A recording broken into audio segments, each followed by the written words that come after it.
경북 산불의 상처가 아물기도 전에 또다시 대구에서 산불이 발생했습니다. 강한 바람이 불면서 불길은 도심까지 위협했는데요. 산불은 다음 날에야 주불이 잡혔고 이재민들은 뜬 눈으로 밤을 지새웠습니다. 대구 산불이 밤에도 활약한 진화 헬기 덕분에 밤사이 진화율이 크게 올랐습니다. 국내 최초의 야간 진화 헬기인 수리온의 역할이 컸는데요. 경남에서 생산되는 수리온은 한때 깡통 헬기라는 취급을 받기도 했지만 지금은 산불 현장에 없어서는 안 될 존재가 됐습니다. 1995년 김해시와 김해군이 통합한 이후 어느덧 30년이 흘렀습니다. 올해는 특별히 시군 통합 30년을 기념해 김해시가 5월을 시민주간으로 지정하고 다양한 행사를 마련했다고 합니다. 29일 오전 창원 NC파크 주차장에서 70대 A씨가 추락하는 사고가 발생했습니다.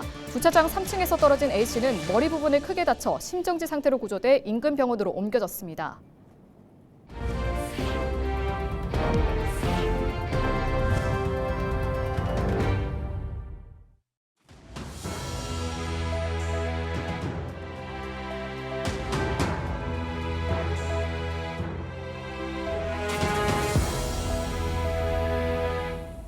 시청자 여러분 안녕하십니까? 헬로티비 뉴스입니다.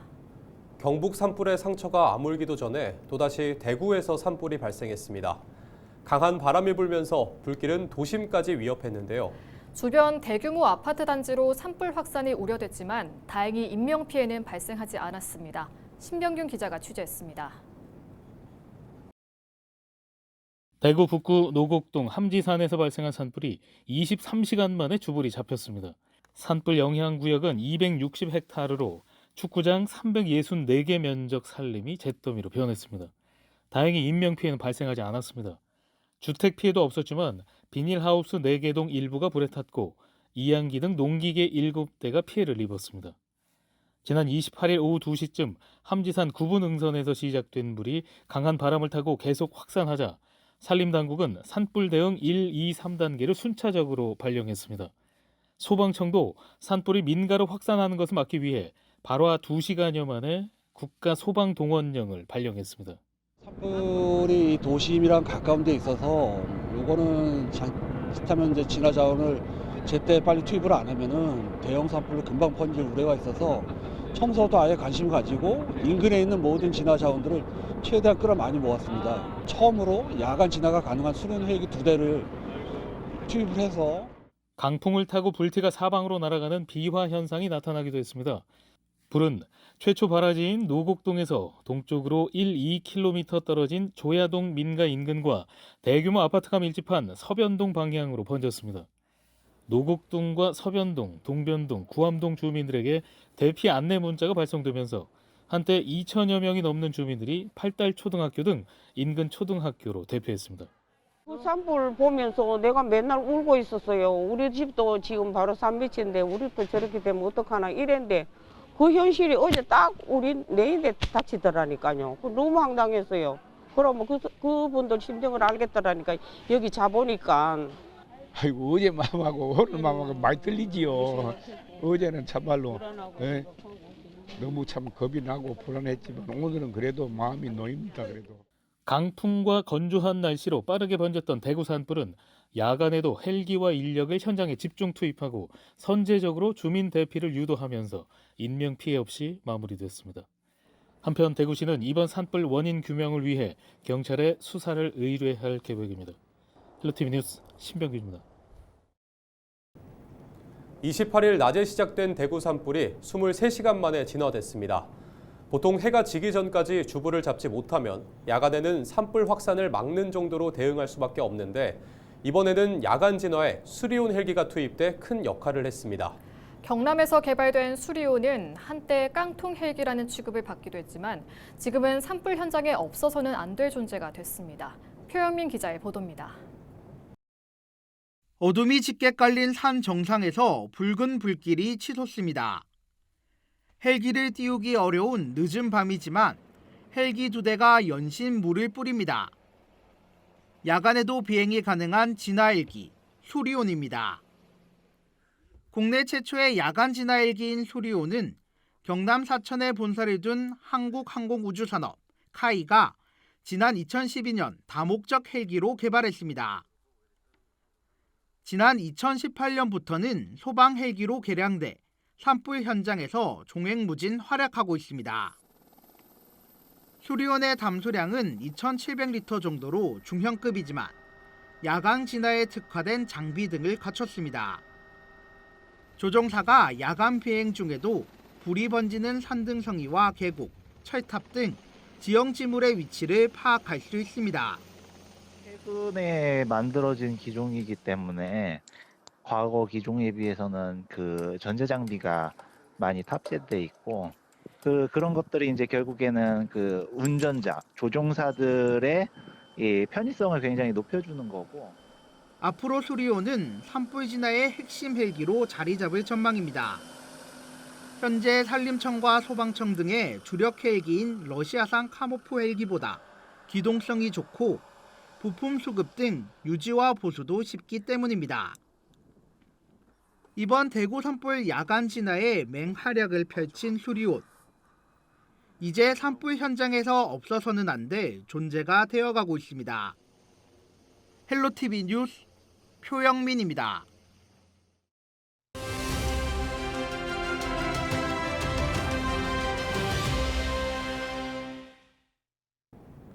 (1995년) 김해시와 김해군이 통합한 이후 어느덧 30년이 흘렀습니다. 올해는 특별히 시군 통합 30년을 기념해 김해시가 5월을 시민 주간으로 지정하고 다양한 행사도 마련했다고 하는데요. 시군 통합 30주년의 의미와 어떤 행사가 진행되는지 김해시 행정과 이영길 팀장과 이야기 나눠보겠습니다. 팀장님 안녕하세요. 예, 반갑습니다. 네, 반갑습니다. 김해시청 행정과 시정팀장 이영길입니다. 네, 올해가 시군이 통합된 지 딱 30년이 되는 해인데요. 그만큼 김해시에도 많은 변화가 있었고 또 그 의미가 남다를 것 같습니다. 어떠십니까? 예, 올해는 우리 김해시가 시군 통합을 이룬 지 꼭 30년이 되는 아주 뜻깊은 해입니다. 김해 시군 통합은 단순한 행정구역 개편을 넘어 눈부신 성장의 발판이 되는 중요한 전환점이 되었습니다. 1995년 통합 당시 26만 명이던 인구는 현재 56만 명으로 2배 이상 늘었고 예산이나 지역 총생산 같은 주요 지표들도 크게 늘면서 정말 눈부시게 발전해 전국 15번째 대도시로 성장하였습니다. 통합 30년은 김해시 위상 강화와 정체성을 더 확고하게 하여 김해 시민이라면 누구나 자부심을 가질 수 있는 명품 도시가 되었다고 생각합니다. 네, 30주년을 기념해 다양한 행사도 열린다고 들었습니다. 소개해 주시죠. 오는 5월 10일 김해 시민의 날을 포함한 5월 5일부터 11일까지 일주일을 김해 시민주간으로 정해 다양한 이벤트와 행사를 개최합니다. 김해사랑 상품권 특별 발행, 먹개비, 김해 온몰, 전통시장 할인 행사, 농협 축협 하나로마트 할인 행사 등을 마련하였습니다. 또한 시지경 공영주차장 주차료와 여러 공공시설의 입장료와 이용료를 면제 또는 감면하는 특별 이벤트를 준비했습니다.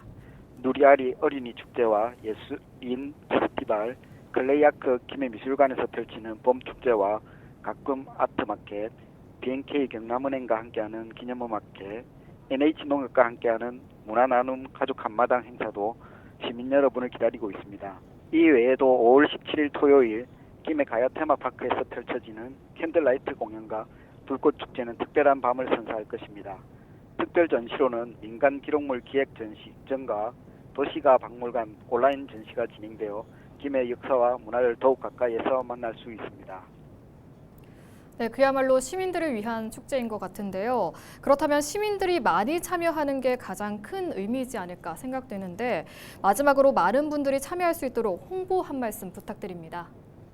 5월 10일 김해 시민의 날을 포함한 시민주간 동안 할인 행사, 공공시설 감면, 공연, 시민 참여 행사 등 다양한 이벤트와 행사가 준비되어 있습니다.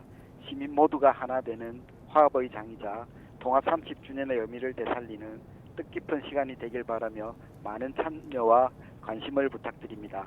고맙습니다. 네, 팀장님 오늘 말씀 고맙습니다. 예, 감사합니다. 네, 지금까지 김해시 행정과 이영길 팀장과 이야기 나눴습니다.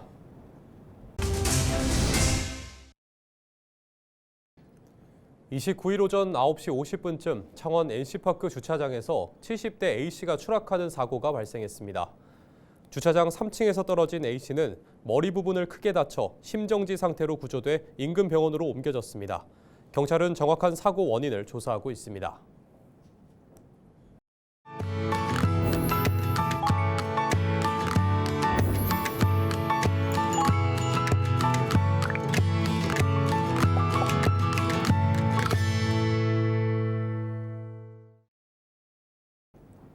케이블 TV 공동기획 우리 동네 영웅 시간입니다. 겨울철 어려운 이웃을 위해 무료로 연탄을 나눠주는 연탄은행이 강원 원주에서 시작됐다는 사실 알고 계십니까? 27년간 이웃을 가까이에서 돌보며 복지 파수꾼 역할을 톡톡히 하고 있는 밥상공동체 복지재단을 LG 헬로비전 이다혜 기자가 소개합니다. 노부부가 사는 구도심의 한 주택. 노란 조끼를 입은 사람들이 찾아와 오랜만에 활기가 돕니다. 녹이 쓴 대문에 사포질을 한 뒤 페인트 칠을 하고 너무 높이 자란 나무는 가지치기에 낡은 집을 단장합니다.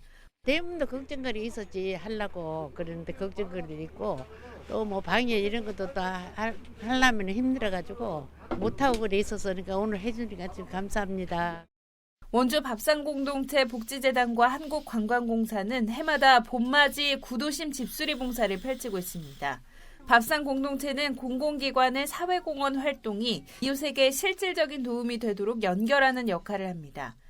밥상공동체에서는 이렇게 이제 원도심에 살고 계시는 어르신들의 어떤 그 주거 환경의 어려운 부분이 어떤 점이 있는지 속속들이 이렇게 이제 아실 수가 있어서 저희들이 이제 도움 드릴 때 그런 꼭 필요한 부분들을 이렇게 도움 드릴 수가 있고. 그 시각 밥상공동체 종합사회복지관이 운영하는 무료급식소에선 점심 식사가 시작됩니다. 따뜻한 밥과 영양을 더한 반찬에 살뜰히 안부 인사를 챙기는 복지사들 덕분에 어르신들은 살아갈 힘을 얻습니다. 27년간 매일 한결같이 이웃에게 밥 한 끼 대접하는 일을 멈출 수 없는 이유입니다. 구조조정으로 인해서 실직자가 생기고 또 그로 인해서 이제 거리에 노숙자가 이분들한테 좀 먹거리를 좀 제공을 좀 잘 하고 또 그래서 제한할 수 있는 발판을 좀 만들어 가자 해서 원주 시민운동으로 이제 98년도에 해가 갈수록 더욱 혹독하고 길어지는 겨울, 난방비 걱정에 더욱 움츠러드는 에너지 취약층에 연탄을 배달하는 것도 밥상공동체의 몫입니다. 어려운 이웃을 대신해 지역사회 곳곳에 도움을 청하고 모금하는 일부터 골목골목 손수레를 끌고 연탄 창고를 채우는 일까지 복지 현장 최일선에서 다양한 역할을 수행하는 사회복지사들의 봄, 여름, 가을, 겨울은 숨가쁘게 흘러갑니다.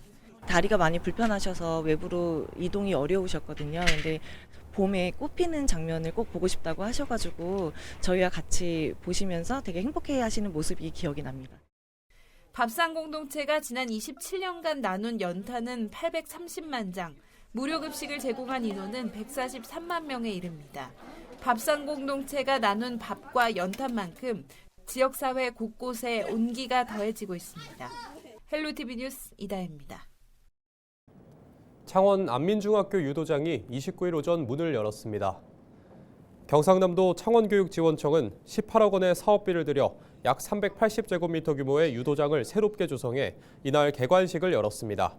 그동안 안민중학교 유도부는 진해 도천초등학교 유도장에서 교실 2개 정도 공간에 초등 유도부를 포함한 19명의 학생이 함께 훈련해 왔습니다. 교육당국은 공간의 협소함과 이동 과정의 안전 문제 등으로 유도장 건립을 추진해 왔습니다. 안민중학교는 지난 2013년부터 유도를 교기로 지정해 유도 꿈나무를 육성하고 있습니다. 미래 자동차 산업 전환과 신산업 발굴을 위해 미래 자동차 버추얼 센터가 29일 김해시 한림면에 문을 열었습니다. 미래 자동차 버추얼 센터는 조향과 부품의 디지털 모델 개발과 주행 성능 평가를 위한 첨단 장비 3종을 구축하고 지역 기업의 디지털 트윈 기술을 활용한 제품 성능 검증을 지원하게 됩니다. 김해시는 미래자동차 버추얼 센터를 시작으로 명동 일반 산단 내 미래 모빌리티 열 관리 지원센터와 초안전 디지털 트윈 기술 지원센터 등을 2028년까지 차례로 개소해 미래 모빌리티 기술 개발을 위한 클러스터를 조성할 계획입니다. 이상으로 뉴스를 마칩니다. 시청해주신 여러분 고맙습니다.